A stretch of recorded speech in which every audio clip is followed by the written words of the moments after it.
El mayor error de Enzo Ferrari no fue un motor roto, ni una quiebra, fue una frase, un insulto, dirigido al hombre equivocado. Ese comentario, lanzado desde la soberbia, no solo perdió a un cliente, parió a un monstruo diseñado para cazarlo en su propio terreno. Imagina la escena: un empresario multimillonario, dueño de una fábrica de tractores, fanático de los autos deportivos, entra al santuario de Ferrari en Maranello. No va a pedir un descuento, va a señalar un fallo, y ofrece mejorarlo. El emperador escucha, lo evalúa, y escupe: el problema no es el coche, el problema eres tú. Vuelve a tus tractores. La mayoría, después de ese golpe al ego, rompe la tarjeta, quema el póster y se va a llorar a casa. Ferruccio no, salió de Maranello, condujo de vuelta a su fábrica, cerró la puerta, y decidió que, si el dios de los autos lo trataba como campesino, entonces construiría el auto que bajara a ese dios del altar. Este no es un cuento romántico de sigue tu pasión por los autos, es una disección de guerra psicológica empresarial,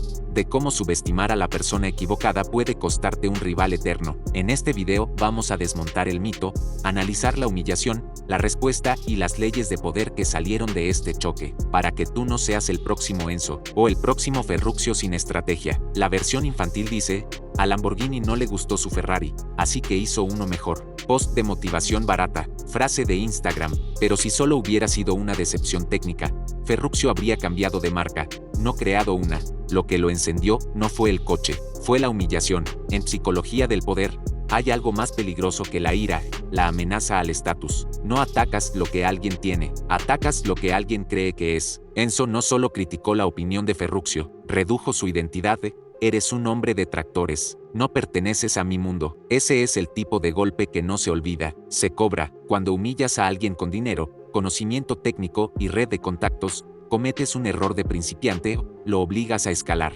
Ya no es un capricho, es una cruzada, y los cruzados no compiten, atacan, no negocian, rediseñan el tablero para que tú, que te creías intocable, parezcas viejo, torpe y prescindible. Ferrari vio a Ferruccio como cliente con dinero, no como potencial competidor. Esa ceguera es común en gente que lleva demasiado tiempo en la cima. Confunden antigüedad con invulnerabilidad.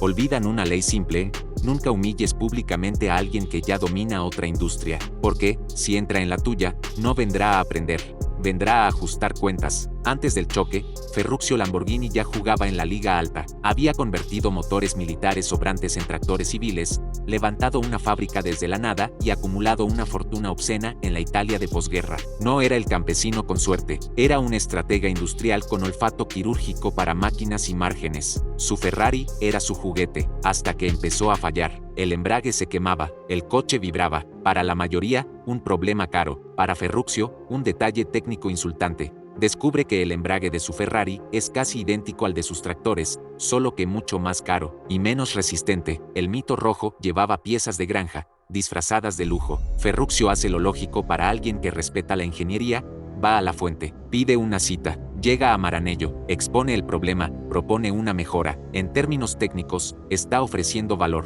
En términos psicológicos, está invadiendo el templo del sumo sacerdote. Enzo no escucha argumentos, escucha desafío, y entonces, el veneno. Enzo suelta la frase que reescribiría la historia de los superdeportivos: un fabricante de tractores no me va a enseñar a hacer autos deportivos. Es más que un rechazo, es una degradación. Le niega competencia técnica, le niega estatus y le marca su lugar en la jerarquía, abajo. Ferruccio encaja el golpe en silencio. No hay gritos, no hay escena, solo memoria. Vuelve a su fábrica y deja de ver a Ferrari como un dios al que se le perdonan los defectos. Empieza a verlo como un producto arrogante con fallos, y un mercado de millonarios mal servidos. Eso es lo que hace peligrosa a una persona humillada, cuando deja de ser fan y se convierte en analista. Su respuesta no fue hacer un Ferrari 2.0, eso habría sido jugar el juego de Enzo. Ferruccio diseña un contraataque quirúrgico. Si Ferrari era pura raza de circuito, ruidosa, nerviosa, pensada para pilotos,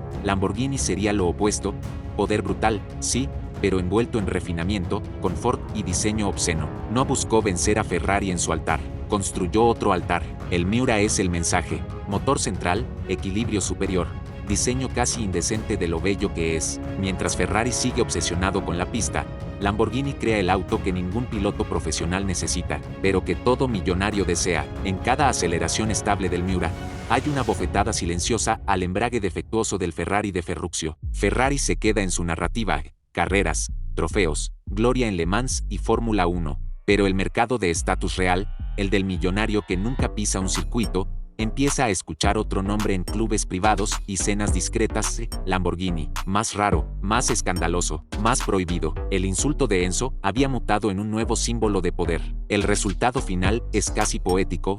Ferrari, el dios único del Olimpo automotriz, se ve obligado a compartir el altar con un recién llegado que él mismo activó, no por falta de talento, ni de dinero, ni de tecnología, por una frase, por un ego que subestimó a un hombre de tractores y lo convirtió en su némesis. De este duelo salen 3 leyes de poder que definen quién entra en la liga del 1%. Ley 1.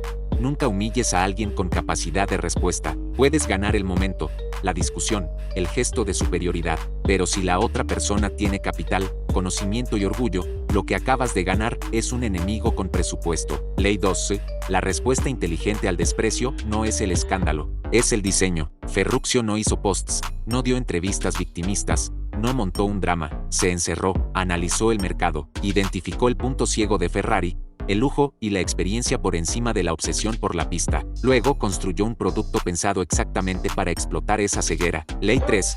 La venganza estratégica no consiste en destruir a tu rival, sino en hacerlo opcional. Lamborghini no intentó matar a Ferrari en las pistas, lo hizo parecer incómodo, anticuado, insuficiente para un tipo específico de cliente. No necesitas que tu competencia desaparezca, solo necesitas que, en la mente de la persona correcta, deje de ser la primera elección. Tradúcelo a tu realidad. Si eres el que manda, tu arrogancia es una fábrica de competidores. Cada empleado talentoso ridiculizado en público, cada socio minimizado, cada proveedor tratado como basura, es un posible Lamborghini en incubación. No lo verás hasta que ya tenga logo, producto y clientes, y entonces será demasiado tarde. Y si eres el subestimado, el ignorado, el hombre de tractores de tu entorno, toma nota del movimiento de Ferruccio. No discutas por respeto, no mendigues reconocimiento, observa, detecta fallos, identifica donde el líder actual se cree intocable, y diseña en silencio el equivalente a tu Miura, no para demostrar que tienes razón, sino para volverte imposible de ignorar. Lamborghini contra Ferrari no es solo una guerra de motores, es la demostración de que una frase puede crear un imperio, que un ego mal gestionado puede costarte el monopolio, y que la humillación, bien usada, puede convertirse en el motor más potente que existe. Hazte una pregunta incómoda: en esta historia, ¿te pareces más a Enzo o a Ferruccio? ¿Eres el que subestima desde arriba, o el que está siendo subestimado, esperando su momento? En ambos casos, tu siguiente decisión te saca de la masa o te encadena a ella. El 1% no responde con berrinches, responde con estrategia. Convierte cada desaire en arquitectura, cada vuelve a tus tractores en un plano de guerra, cada Ferrari que te desprecia en tu futuro Lamborghini. Si quieres operar en ese nivel, este canal no es entretenimiento, es un archivo. Suscríbete si entiendes la diferencia, y la próxima vez que alguien intente reducirte a el de los tractores, no discutas, sonríe, toma nota y empieza a diseñar tu Miura.